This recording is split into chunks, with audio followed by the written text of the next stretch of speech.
Atracción mortal. Inocencia perdida. Capítulo 15. Darien, el ogro del bosque.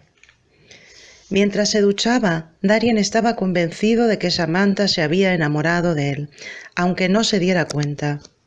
Así como su instinto le susurraba que ganaría millones en la bolsa si compraba acciones de determinada compañía y luego las revendía, porque el valor subiría como la espuma, nunca se equivocaba cuando le indicaba acerca de los sentimientos de la mujer a la que acechaba. Esto no lo disparaba para atrás, todo lo contrario. A decir verdad, este interés de la joven lo halagaba. No comprendía por qué necesitaba dejar una huella indeleble en cada amante ocasional. Su ego le exigía que se esmerase al máximo, que la hiciera gritar de placer hasta quedar ronca, al punto de que casi perdiese la identidad.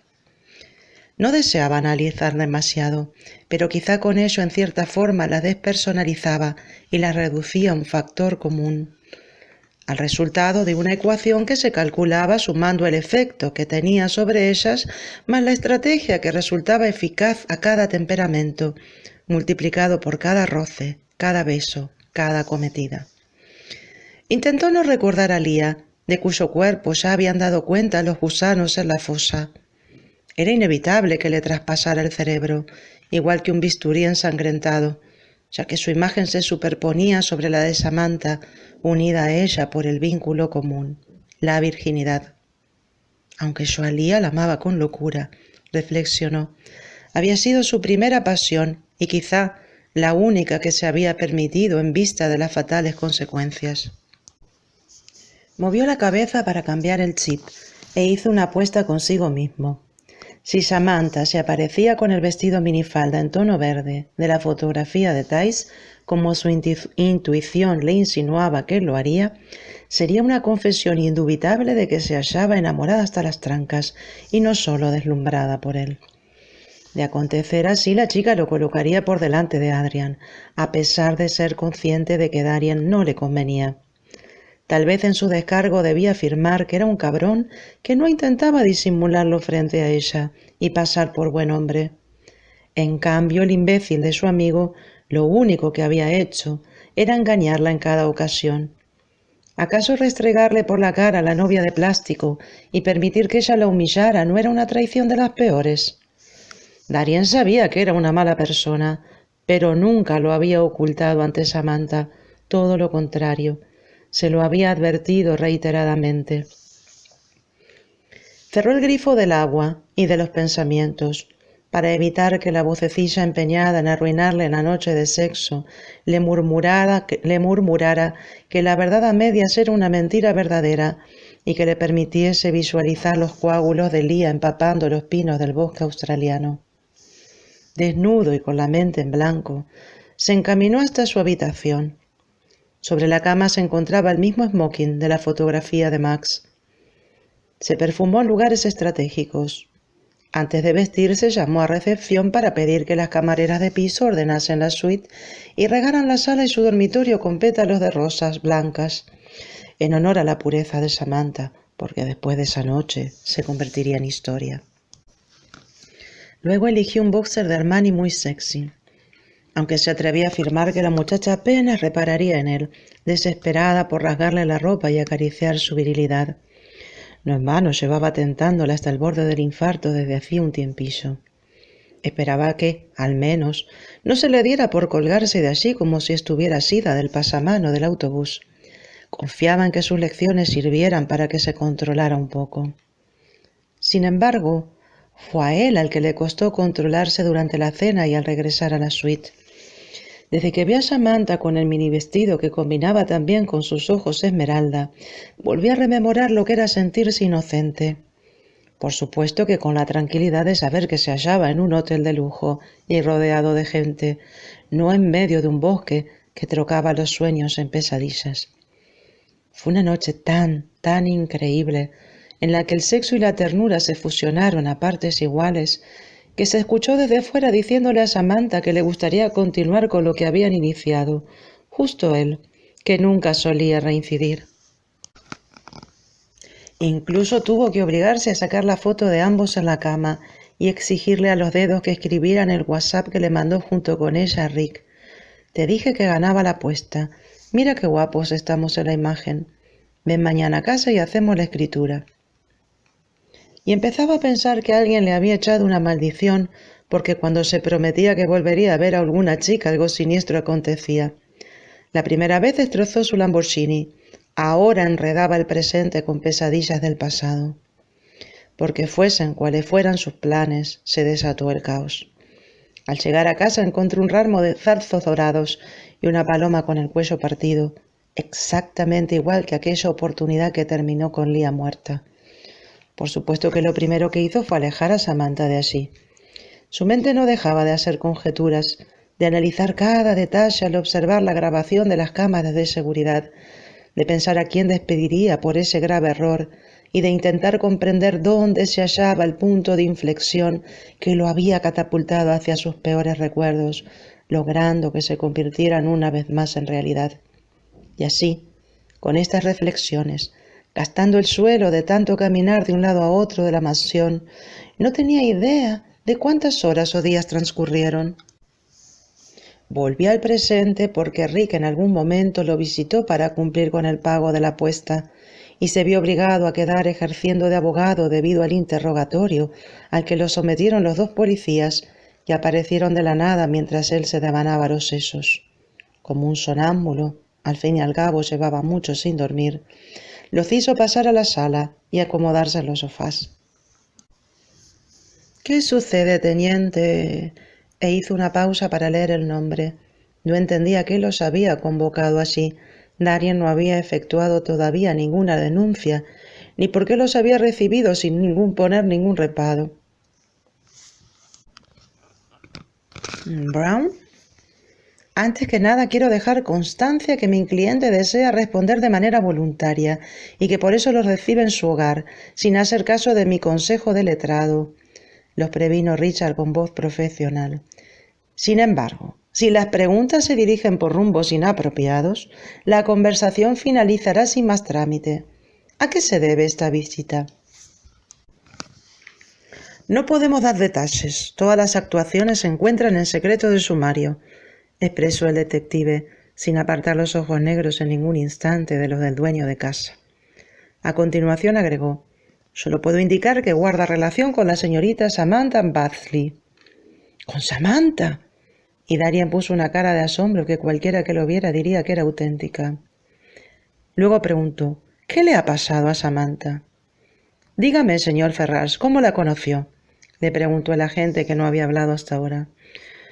«Hace poco tuve un accidente con el coche», les explicó, hablando pausado, aunque las ideas y el miedo lo devoraban por dentro a toda velocidad.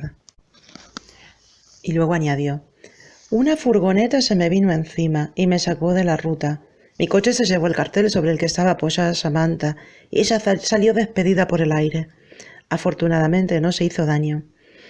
«Pues según el conductor de la furgoneta, sucedió exactamente lo contrario», manifestó el teniente Brown mirándolo acusador.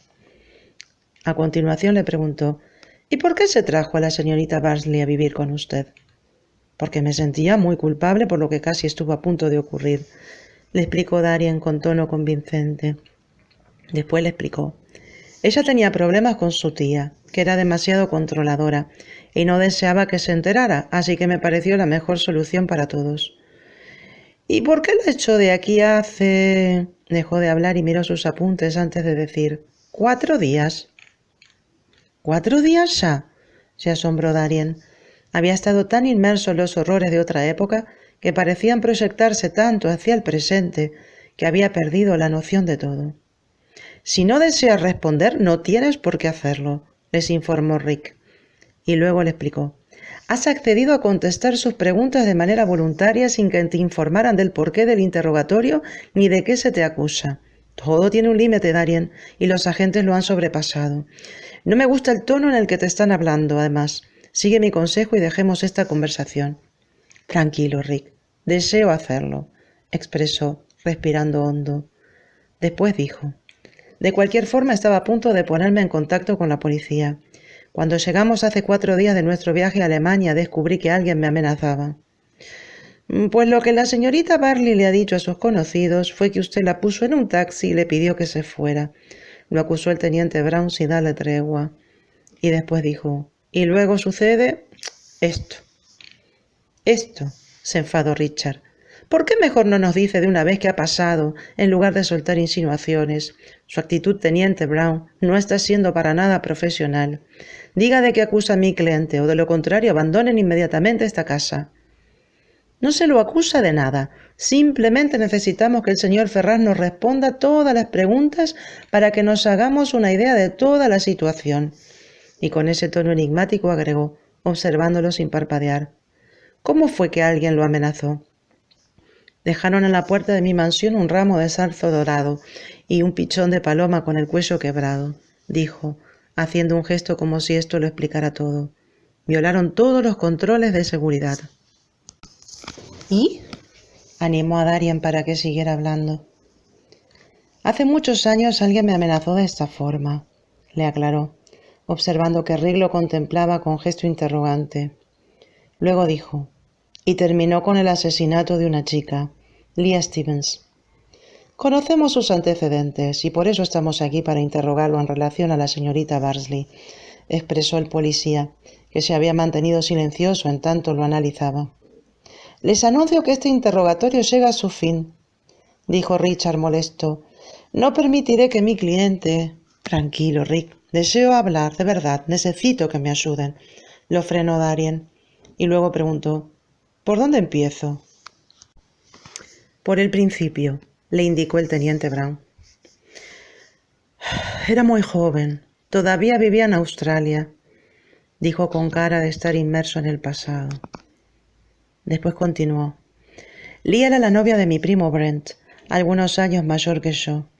Era muy hermosa y siempre se comportaba de manera atenta conmigo. Él vivía al lado de mi casa, así que con ella nos veíamos mucho. Fue inevitable que pasara. E hizo una pausa, puesto que los recuerdos lo afectaban demasiado. Luego Darien continuó diciendo, no fue nuestra intención comportarnos así con Brent, traicionándolo. Simplemente sucedió. Nos enamoramos. Leah tenía algunos años más que yo y un poco era la que llevaba la voz cantante en la relación. Cuando dijo que era mejor que todavía no le comentáramos lo nuestro a mi primo, yo le hice caso. Siempre nos encontrábamos en el bosque de pinos cercano, todas las noches, para que nadie se enterara de lo nuestro. Se detuvo. Le costaba pronunciar las palabras. Una tarde a la puerta de mi hogar apareció un ramo idéntico al del otro día, también con una paloma muerta de la misma forma, manifestó, pasándose la mano por el pelo. Pensé que era una broma y no le di importancia. Tiré todo a la basura. Pero esa noche alguien mató a Leah. Dejó de hablar. Las lágrimas le rodaban por las mejillas. Lo siento, amigo, dijo Rick, dándole una palmada en el hombro. Luego añadió, si deseas parar... No, Rick, necesito ayuda, lo frenó Darien. Luego explicó, lo peor de todo fue que el asesino dispuso las cosas para que pudiera escuchar los gritos de Leah pidiendo ayuda. Porque la persona que la mató esperó a que yo llegara a nuestro punto de encuentro en el bosque para acabar con ella. La sangre. No puedo olvidar toda la sangre. Y se tapó la cara con las manos, como si estuviera reviviendo al detalle ese momento.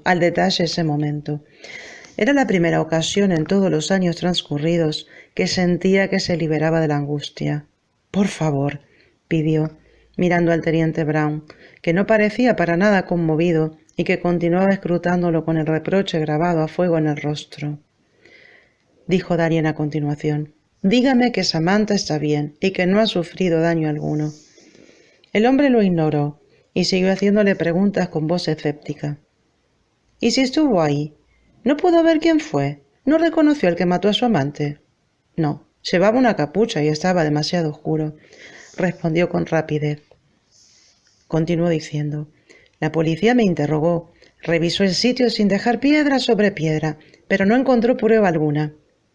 También a Brent, pero mi primo tenía una coartada. Mucha gente lo había visto en el bar. aunque siempre pensé que fue él. No pudo ser otra persona. No sé cómo se las ingenió para convencer a tantos de que respaldaran su coartada, pero estoy seguro de que lo hizo. ¿Se da cuenta de que usted es el principal sospechoso de aquel asesinato y también el nexo de unión en lo de la señorita Bursley? Le preguntó el teniente Brown con aspereza. Y luego dijo: dígame, señor Ferrars, ¿por qué debemos creer que usted no mató a Lia Stevens o que no tuvo nada que ver en lo de Samantha Bursley? Muy simple, porque llevo 10 años en California y jamás ha ocurrido ni un asesinato que se relacionara conmigo, le contestó Darien, seguro. Después añadió: mientras que en la zona del sur de Australia de donde yo provengo siguen desapareciendo chicas cuyos cuerpos luego encuentran en el mismo bosque de pinos en el que mataron a Lia, comprenderá que es imposible que esté en 2 lugares distintos al mismo tiempo. Y luego añadió convencido: además estoy seguro de que el asesino quería vengarse de Lia y de mí. Por eso sigue matando, como si no pudiera controlar ese odio. Le repito, siempre sospeché de mi primo Brent y de su coartada. Si desea encontrar al responsable de lo de Lia, lo del ramo y lo de Samantha, empiece por él. Enseguida de estar en mi casa, Samantha y yo colgamos en nuestros perfiles de Tice una foto juntos. La compartimos para todo público, sin seleccionar otro tipo de privacidad. No sé. Me sentía seguro después de tantos años. Ahora estoy convencido de que Brent se las ingenió de alguna manera para venir hasta California y pretende hacerle daño a Samantha porque cree que estoy enamorado de ella. Deben protegerla porque si no le ha hecho daño todavía, intentará hacérselo. ¿Por qué no me dice cómo está? ¿Y por qué habríamos de creerle?, le preguntó el policía silencioso, mirándolo con fastidio. Después agregó: usted puede ser el asesino y se inventa todo esto para despistarnos. Por una razón muy simple. Dejó el ramo y la paloma cuando Samantha y yo volábamos en avión desde Alemania, les explicó, más calmado. Y después añadió: y lo principal, mientras lo hacía, las cámaras de seguridad lo grabaron desde todos los ángulos.